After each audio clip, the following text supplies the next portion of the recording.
নদীর পার মানে আলাদা একটা অনুভূতি, সুন্দর, মনে একরকম দোলা দেয়। এই যে এনারা ছবি তুলতেছেন,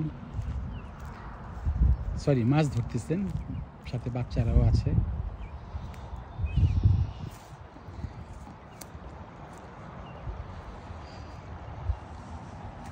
পুরো ব্র্যান্ডফোর্ড শহরটাকেই এই নদীটা কি বলে পড়ন করে রাখছে। এই নদীটার নাম মোহাক রিভার। এই নদী থেকেই আবার জায়গায় জায়গায় ক্যানেল করে নিয়ে লেকের মতো করে নিয়ে গেছে বিভিন্ন জায়গায়, আমাদের এই সিটির বিভিন্ন এলাকায়। আমাদের এই ছোট্ট শহরটা ছবির মতো সুন্দর, অদ্ভুত সুন্দর, নীরব,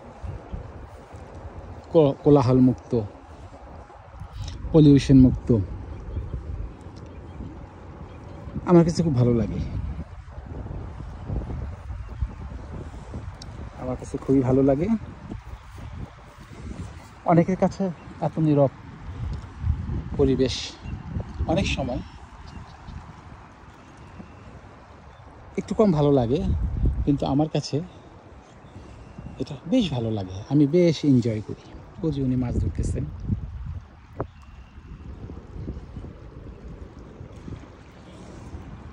এই পাথরটায় যাই, এখানে মাছ ধরতে লাইসেন্স লাগে। ছোট লেগে হয়তো লাগে না, তো যেগুলি মাছ ধরার জায়গা একটু বড় সড়ো বা নদীতে, এসব জায়গায় মাছ ধরার লাইসেন্স লাগে। কারণ আপনি কি মাছ ধরতেছেন, মাছের কোনো ক্ষতি করতেছেন কিনা, কী সাইজের মাছ ধরতেছেন, এই সম্বন্ধে সাম্যক জ্ঞান থাকতে হয়। আর লাইসেন্স করা মানেই এটার উপর ক্লাস করতে হয়, পড়াশোনা করতে হয়, ট্রেনিং করতে হয়। আমার তো মন চাচ্ছে এখানে এখন বসে থাকি, দীর্ঘ সময় বসে থাকি। ওই যে গাড়ি আসতেছে, পার্কের ভিতরে, দুই পার্কের মাঝখান দিয়ে রাস্তা, অভূতপূর্ব। এটার যে চার্ম, এটার যে অনুভূতি বোঝাতে পারবো। মাঝে মাঝে যাই, ছেলে গাড়ি নিয়ে পাশে ওইসব জায়গা দিয়ে যাওয়ার রাস্তা পড়ে, আসলে এগুলো ভাষায় বোঝাতে পারবো না, খুব ভালো লাগে। অ্যাকচুয়ালি পুরো কানাডাটাই খুব সুন্দর, আলাদা একটা সৌন্দর্য। মনে হয় যেন আল্লাহ একে আলাদা একটা সৌন্দর্য দান করেছে। আলহামদুলিল্লাহ। মানুষও অনেক দেশের থেকে সভ্য বেশি, এখানে অনেক রাষ্ট্র থেকে সভ্য বেশি, কিন্তু মানুষের জীবন খুব পরিশ্রমী, খুব পরিশ্রম করে চলতে হয়। হ্যাঁ, কেউ বসে থাকার বা বসে খাওয়ার উপায় নেই। অনেক বয়স্ক মানুষ, তাদের কাজ করে চলতে হচ্ছে, খেতে হচ্ছে। কঠিন বাস্তবতা, জীবনটা এই বাস্তবতা। এই বাস্তবতা বাংলাদেশের নিরিখে হয়তো আমরা সব স্বর্গ খুঁজি দেশের বাইরে, কিন্তু আসল ব্যাপারটা এত সহজ নয়।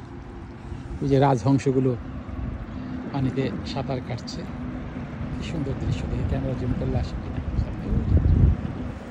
বাংলাদেশের বাস্তবতায় মনে হয় দেশের বাইরে বোধহয় সমস্ত স্বর্গ। আসলে স্বর্গ ঠিকই আছে, এখানে হানাহানি নেই, ঝামেলা নাই, গণ্ডগোল নাই, কম মানবাধিকার আছে, ধর্ম নিয়ে বাড়াবাড়ি নাই, কিন্তু পরিশ্রম করতে হয়, কাজ ছাড়া কোনো কিছুর সুযোগ নাই। এই তো আর কি। হঠাৎ করে সুন্দর পরিবেশে কিছু কথা মনে চলে আসলো, বলে ফেললাম।